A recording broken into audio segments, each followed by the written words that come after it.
Vetëm pak orë pasi një turist portugez 20 vjeçar humbi jetën nga dhuna e ushtruar prej njerëzve të sigurisë së një resorti në Ksamil, pamfleti publikon një fotografi që kërkon shpjegime nga Ministria e Turizmit dhe Kulturës. Në fotografinë e siguruar nga pamfleti shfaqen Bekim Bulica në rreth jeshil Djathtas dhe Endri Haxhiu në rreth jeshil Majtas, drejtuesi i Institutit Kombëtar të Trashëgimisë Kulturore dhe një prej njerëzve më të besuar të ministrit Blendi Gonxha. Dy personat ndodhen në të njëjtin ambient në shoqërinë e disa burrave të tjerë. Pamja nuk dokumenton një takim zyrtar, një inspektim institucional apo një aktivitet publik. Ajo paraqet një qëndrim shoqëror në një mjedis privat çlodhjeje.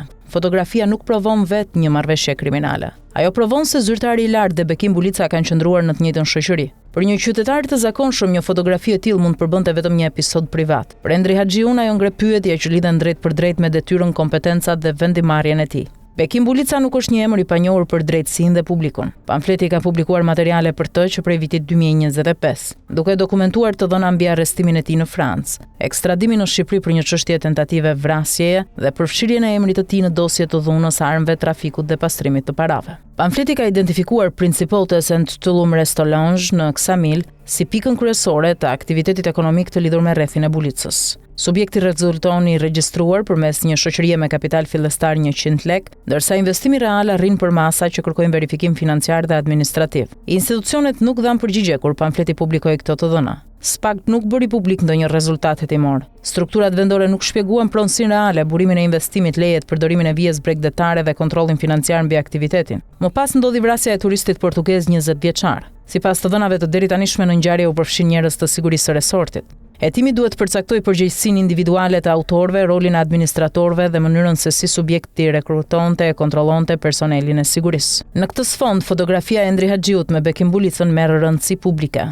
Haxhiu nuk mban një funksion periferik, ai drejton IKTK-n, institucionin që kontrollon ndërhyrjet mbi monumentet, projektet në zonat historike dhe procedurat që lidhen me një pjesë të zhvillimit turistik në territoret të mbrojtura. Për shkak të pozicionit të tij, Haxhiu ka qasje në dokumente, vendimarrje, këshilla teknik dhe struktura që prekin interesa të mëdha ndërtimore dhe turistike. Karriera e tij lidhet ngushtë me Blendi Gonxhën. Në fund të vitit 2018, pak pasi Gonxha mori drejtimin e DPSHTR-s, Haxhiu hyri në strukturat drejtuese të institucionit dhe më pas u emërua zëvendës drejtor. Në korrik 2025 mori drejtimin e DPSHTR-s. Kur Gonxha kaloi në krye të Ministrisë së Turizmit dhe Kulturës, Haxhiu u emërua drejtori i IKTK-s në nëntor 2025. Haxhiu me profesion ekonomist mori drejtimin e institucionit që shteti e ka ngritur për mbrojtjen shkencore të trashëgimisë kulturore. Pamfleti ka numëruar në dokumentet e publikuara nga institucionet se gjatë 7 muajve të parë në këtë detyrë, ai firmosi akte për ndërhyrje në 114 monumente dhe dokumente që lidhen me 171 ndërtime në zona arkeologjike ose pranë pasurive kulturore. Këto kompetenca e bëjnë marrëdhënien e tij me personazh të skeduar nga drejtësia një çështje publike.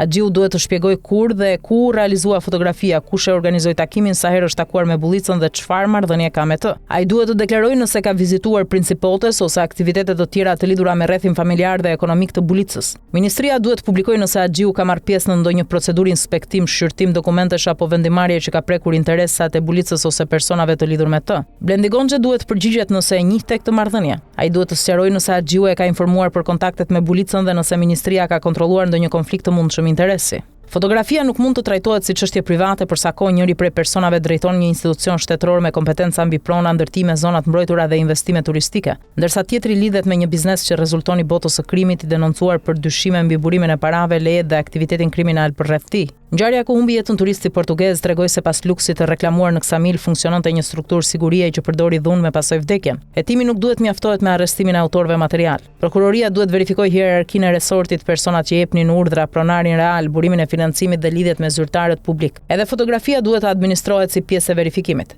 Ajo nuk përbën provë fajësie, por mund të ndihmojë hetuesit të përcaktojnë natyrën dhe kohëzgjatjen e kontakteve mes Haxhiut dhe Bulicës. Pamfleti i kërkon Endri Haxhiut të japë një përgjigje të drejtë për drejtë. Çfarë marrëdhënie ka me Bekim Bulicën? Të njëjtën përgjigje duhet ta japë edhe Blendi Gonxha. Ti lej për rallat me fake news. Ministri nuk mund ta paraqesë Haxhiun si administrator teknik kur ai e ka marrë pas vetes nga transporti rrugor dhe i ka dorëzuar drejtimin e institucionit kombëtar të trashëgimisë. Shqiptarët kanë të drejtë të dinë nëse zyrtarët që administrojnë turizmin, kulturën dhe pasuritë kombëtare takohen privatisht me personazh të skeduar nga drejtësia. Kanë gjithashtu të drejtë të dinë nëse këto kontakte kanë ndikuar mbi lejet, kontrollin shtetëror ose mbrojtjen që bizneset e tyre kanë marrë nga institucionet. Pas vrasjes në Ksamil, heshtja nuk mjafton. Endri Haxhiu dhe Blendi Gonxha duhet përgjigjen me fakte, data dhe dokumente.